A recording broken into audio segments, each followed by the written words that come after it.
Students, welcome to the sixth session of our third module in compressible fluid flow. So students, we have been discussing in this module about normal shocks, right? Normal shocks. So we were studying it in detail and analyzing. We have studied various relations related to normal shock, like Prandtl-Meyer relation, Prandtl-Meyer, right, and Rankine-Hugoniot relation. So all these relations we have learned, but so what is the peculiarity of normal shock? So it is actually a compression shock wave which is taking place at 90 degree, right? So if this is the flow, so the shock wave will be 90 degree to the flow, and this is actually a compression wave. Compression wave means it is actually occurring at a, a, a supersonic flow, and after the shock the flow will become subsonic. So this is the peculiarity of a shock wave. Now we will move to oblique shock waves. Normal shock that was normal shock wave. Now we will move to oblique shock waves. Oblique shock waves is different from normal shock wave in the sense it is not normal to the flow, means it is not at 90 degree to the flow. So that is the peculiarity of oblique shock wave.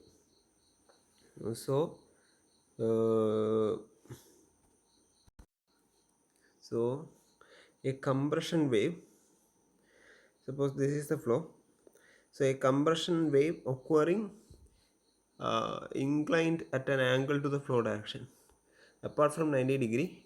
If the compression wave is inclined at an angle apart from 90 degree, such a shock wave is called oblique shock wave. Oblique shock wave. So let me draw it some bit neatly. So if this is the wall, through which flow occurs, so this is the flow direction. If a shock wave occurs like this at an angle, okay, if this let this angle be some beta, okay. So in a normal shock wave, the wave is at right angles to the flow direction, whereas in an oblique shock wave, the wave is positioned at an angle apart from 90 degree to the flow direction. So the angle by which the wave is inclined to the flow direction is called what? Wave angle. So this beta will be wave angle here. So what is wave angle?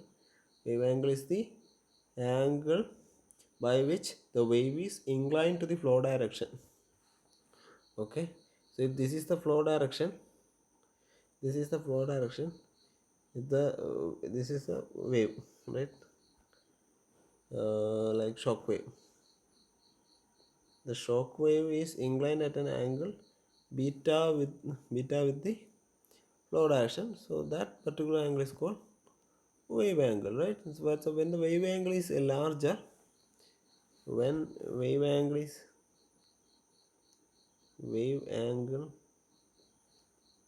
is approaches to 90 degree, then the shock will be normal shock. So students, normal shock is a particular case of an oblique shock. So in generally, what kind of shock takes place? It will be an oblique shock wave. So normal shock wave is a particular case of a oblique shock wave where the wave angle becomes 90 degree. That is, the angle between the shock wave and streamline will become 90 degree in case of normal shock wave. Okay. Similar to normal shock wave, oblique shock wave also occurs in a supersonic stream. So this will be here. The upstream will be supersonic. Okay. It's also due to the continuous merging of compression wave. Sometimes the oblique shock wave remains attached to the body since this occurs when supersonic flow is turned to itself through a very sharp angle. Okay, so I will give you the details about those things. Now before that, before moving to oblique shock wave, we will study about some weak waves. So actually uh, I have given some hints about this weak waves or Mach waves in the starting of this particular module. So weak wave or Mach wave can be either expansion wave. It can be of two types: expansion and compression, right? So actually these are not shock waves; these are weak waves. So what is the reason for this weak waves or Mach waves have to happen? Sudden turning of the flow. So I've told you, right? Some disturbance in the flow. So you can see that a situation where the flow direction, if this is the wall, the flow direction gets altered or turned in a concave manner. So this particular angle is d theta. The turning angle is d theta. So what happens? So if this the stream is flowing like this, so stream gets turned with the d theta in an angle d theta. If this stream was supersonic, so what happens? Actually some disturbance, this kind of disturbance will produce an compression wave. I have taught you, right, in the beginning of this module. I have taught you, I think it is in the first session of this module.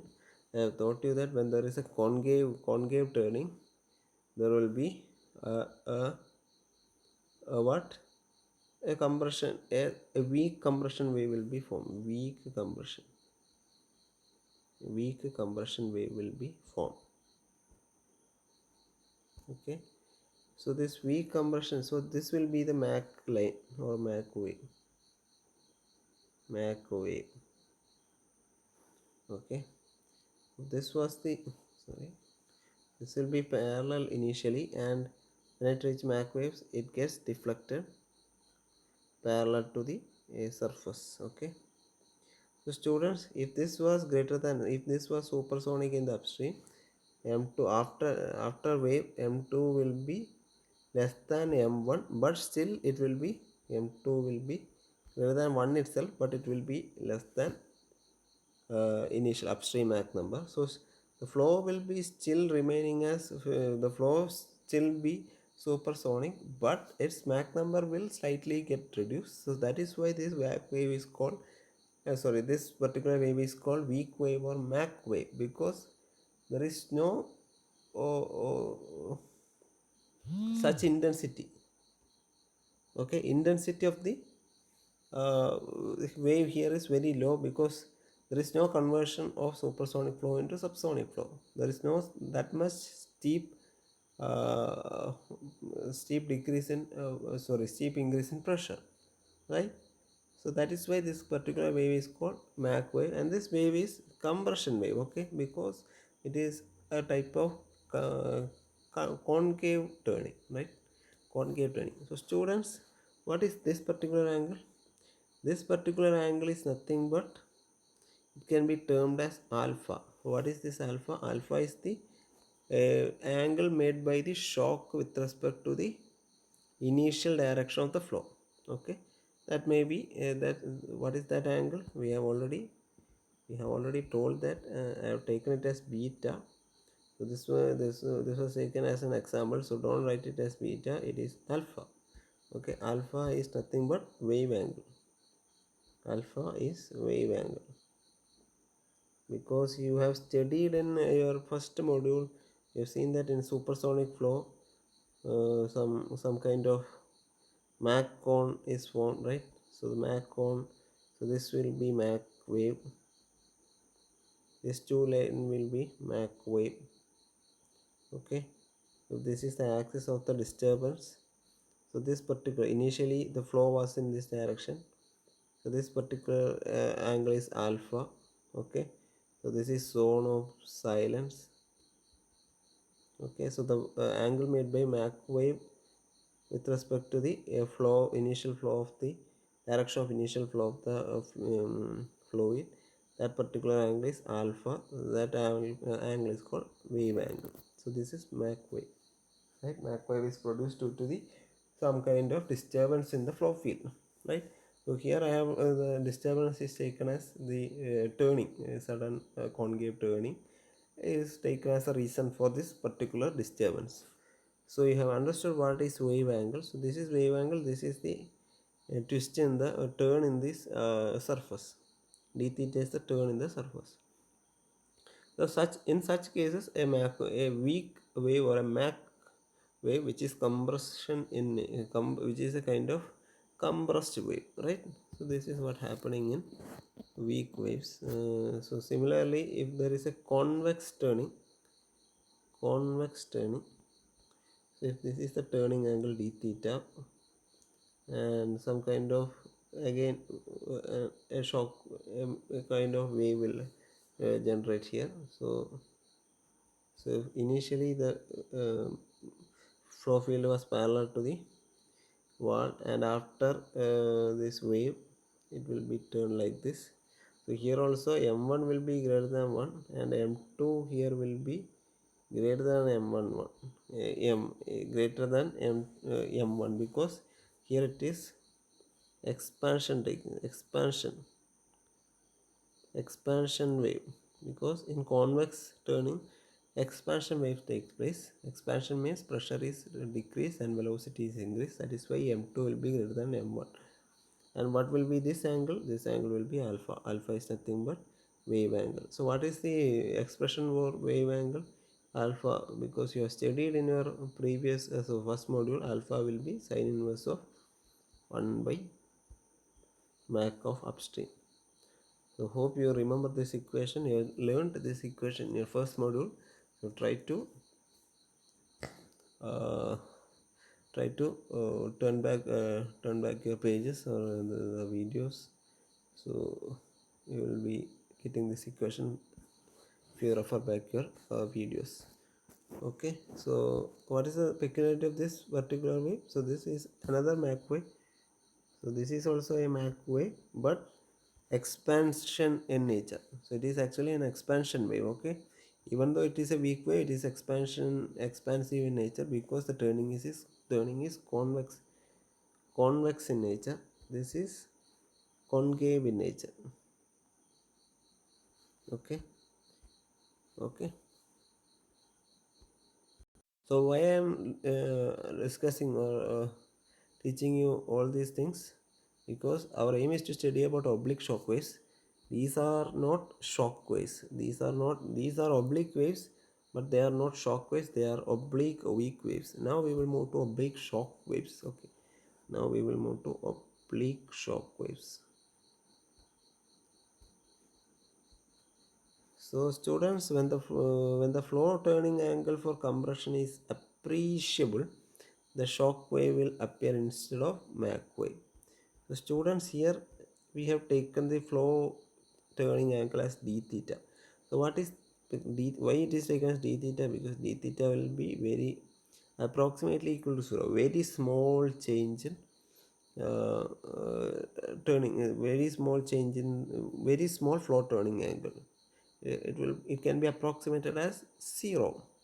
But when theta d theta, okay, you take now if the turning angle is somewhat appreciable, if theta is higher, the waves formed will be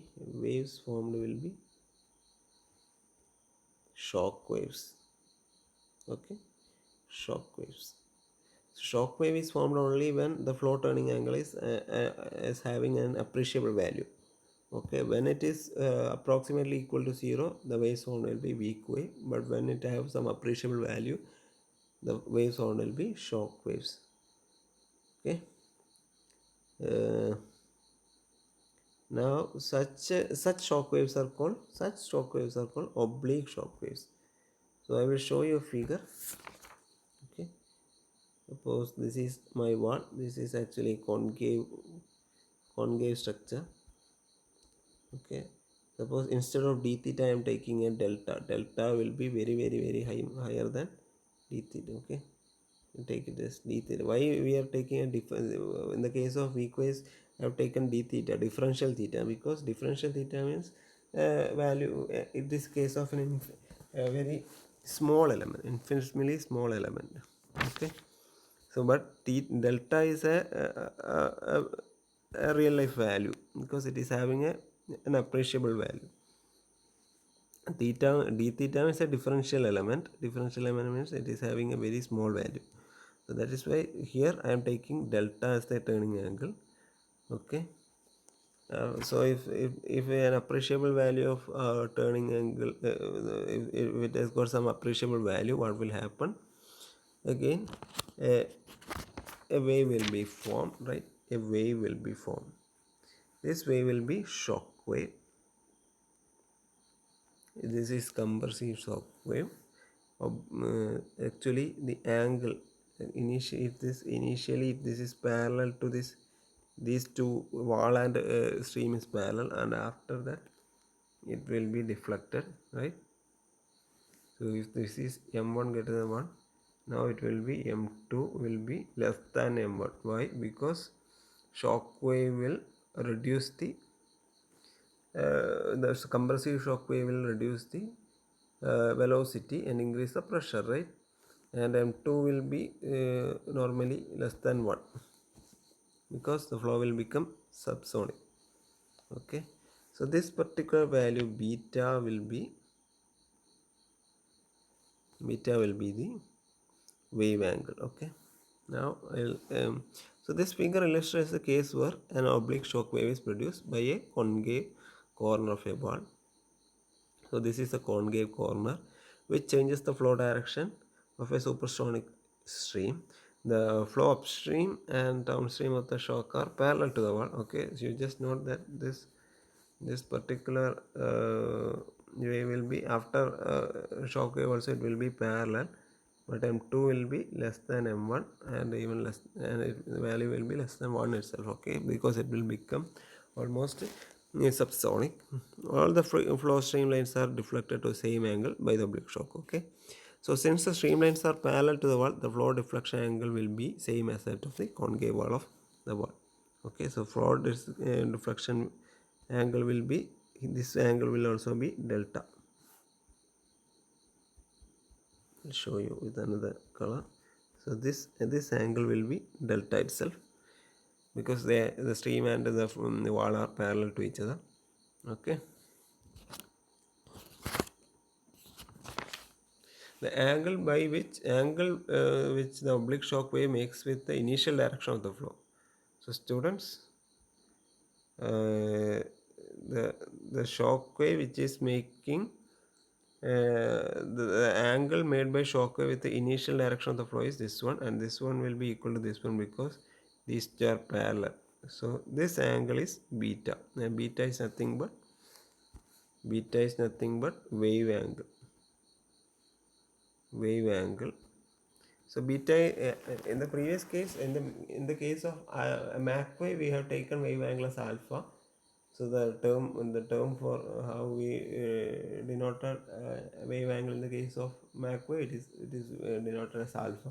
In case of oblique shock wave, we denote wave angle as beta. Okay, beta. We use this beta as the letter to depict wave angle only in case of oblique shock waves. Okay, oblique shock waves. Students, this particular corner is called compression corner. This particular corner is called compression corner. So the deflection angle of the streamlines is called flow deflection angle. So delta is flow deflection angle. Flow deflection angle. Okay. So the wave angle beta will be a function of upstream Mach number, that is m1, and the flow deviation angle or flow deflection angle delta. Okay, so students, in the syllabus you are asked to learn about the basics or concepts of the oblique shock wave only. You don't have to go in detail or in deep with regarding the working of this or the reasons or the theory behind the oblique shock wave is not asked to study in the syllabus. So I'm just giving the brief idea. So it is specifically asked in the syllabus to learn only the brief idea regarding oblique shockwave. That is why I am not going in detail. So you may be having doubt why beta is a function of Mach number and deflection angle, but you are not supposed to learn this theory behind this relation and all. You just understand the concept that beta is a function of Mach number and delta. So you don't worry about the reason, because you are not supposed to study the reason in this particular module. Okay. In as exam and all, you will be just asked the the surface level questions only in case of oblique shocks. Now, students, one more topic is to be learned in this particular. So students, the previous case I have told you that when there is an appreciable concave turning in the wall, a shock wave is formed. Similarly, when there is a appreciable convex turning, what will happen? What will happen? So naturally, there should be an expansion wave, right? Expansion wave. But you have learned in your the previous sessions that expansion waves are not possible in supersonic flow, because it is a violation of second law of thermodynamics. You have learned it. Hope you remember those things, right? So, but students, here you can observe that expansion do occur in a convex corner. The required expansion is achieved by the formation of an expansion fan. So the expansion is achieved with the formation of a expansion fan. So students, suppose some flow is taking place, a supersonic flow is passing through the surface. Okay. So this figure shows the situation when the supersonic flow is turned appreciably away from itself by a convex corner. So this is a convex corner. So this is a convex turning. Okay. Naturally, the flow has to experience an expansion, right? Uh, Expansion means decrease in pressure. Decrease in pressure is increase in velocity. Velocity is increase, or Mach number is increase, or it is accelerated, right? So flow is accelerated. But earlier in this chapter itself, in the previous session and all, I have told you that expansion shock wave is prohibited by the second law of TD. Right? Second law of TD does not allow formation of expansion shock wave in a supersonic flow. But students, obviously expansion occurs. The required expansion is achieved by the formation of an expansion fan. So I will tell you. So actually this wave is called expansion wave, expansion fan.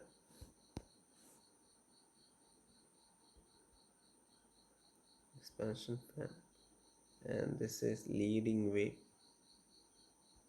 Leading wave. This is trailing wave. Okay. So actually these different waves together form an expansion fan. It looks like a fan, right? So similar to the oblique shock wave, in the expansion fan, all the streamlines are deflected by the same angle. Deflected by the same angle, resulting in an uniform parallel flow downstream of the fan.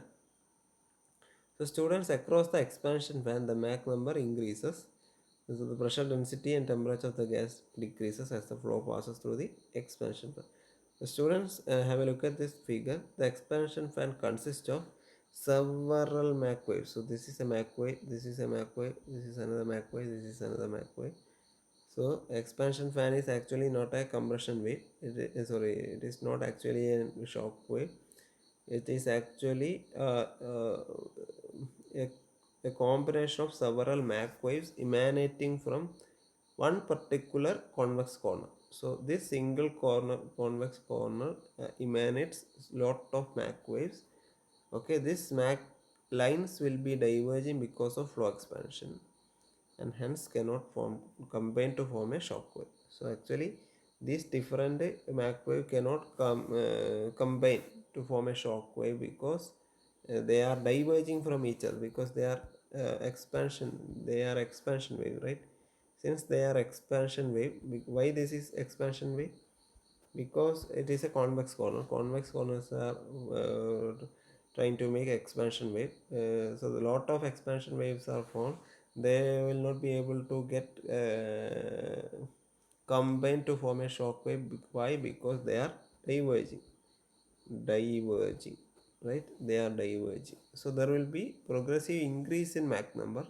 So the change in other properties across the wave are continuous and the flow turning is smooth.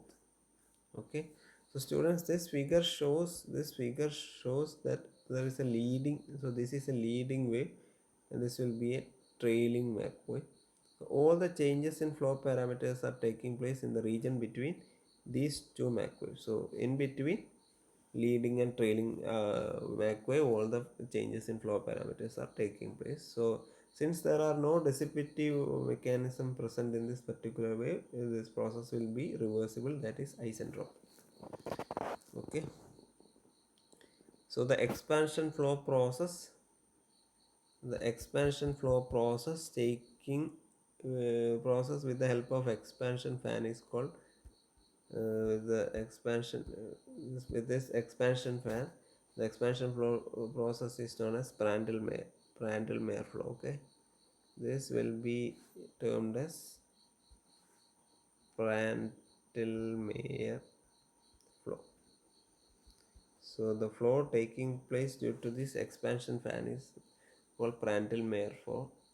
The fan-like region found between. So actually, why the name is this name is coined to this particular phenomena. Why? Because it looks like fans. So due to numerous blades, a fan with numerous blades, right?